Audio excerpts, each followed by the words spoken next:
สวัสดีท่านผู้ชมเมื่อนี้สร้างจอยกับมีปัญหาเรื่องมอเตอร์ตู้ซักผ้าเนาะมันเพ่แต่ว่ามอเตอร์ตู้ซักผ้าก็มีอยู่ว่านี้อันเฮาได้หมากออกมาแล้วเนาะมันเป็นหน้าตาแนวนี้ตัวนี้ก็แกนโรเตอร์เพิ่นเนาะแล้วก็บุตรก็ยังดีมันใส่งานบ่ได้แทกแล้วว่าไฟบ่ขึ้นก็ท่องแดงก็ลวดคดลวดก็ยังดีอยู่แต่ว่าเฮามีพบปัญหาว่าก็มีบ่มันช็อตอยู่นี่เนาะเฮาสิได้แก้เบิ่งได้ก็สิซ่อมแปลงหรือว่าต่อขึ้นใหม่ได้ก็สิเป็นการดีเนาะนี่มันหลุ่น3 ขาสีมารีวิวการซ่อมแปลงมอเตอร์ให้เบิ่งเนาะหลังจากเรียนจบมานี่ก็ครั้งแรก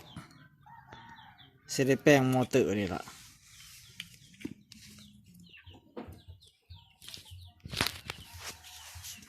คืออาจสิบ่งามทอโรงงานเขาเฮ็ดเนาะ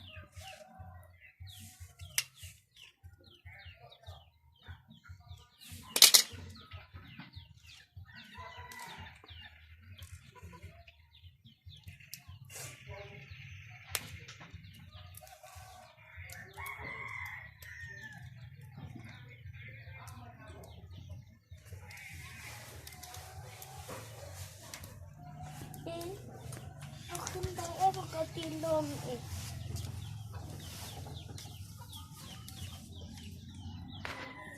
กลับมาอีกแล้วนะพี่น้องนะ ปัญหากับเฮาเห็นอยู่2 จุดเนาะคือสายขดลวดสตาร์ทขาดทั้งต้นแล้วก็ทั้งปลายมันเนาะสายขดลวดสตาร์ทแต่ว่าสายลั่นนี่สายตัวทำงานขดลวดตัวทำงานนี่ก็เห็นว่ายังดีอยู่ปกติอยู่แล้วก็สิได้กดสอบเบิ่งใหม่ก่อนปัญหาก็มีอยู่ว่าสำนี้เนาะและเฮาสิมาจอดสายขดลวดนี่ใหม่แล้วก็ต่อใหม่แหละสิมัดใหม่แล้วก็เป็นจังไดล่ะติดตามนำกันจะมาในขั้นตอนการประกอบสีเอาไปลองใส่งานตามสมัยกรอบหนักกัน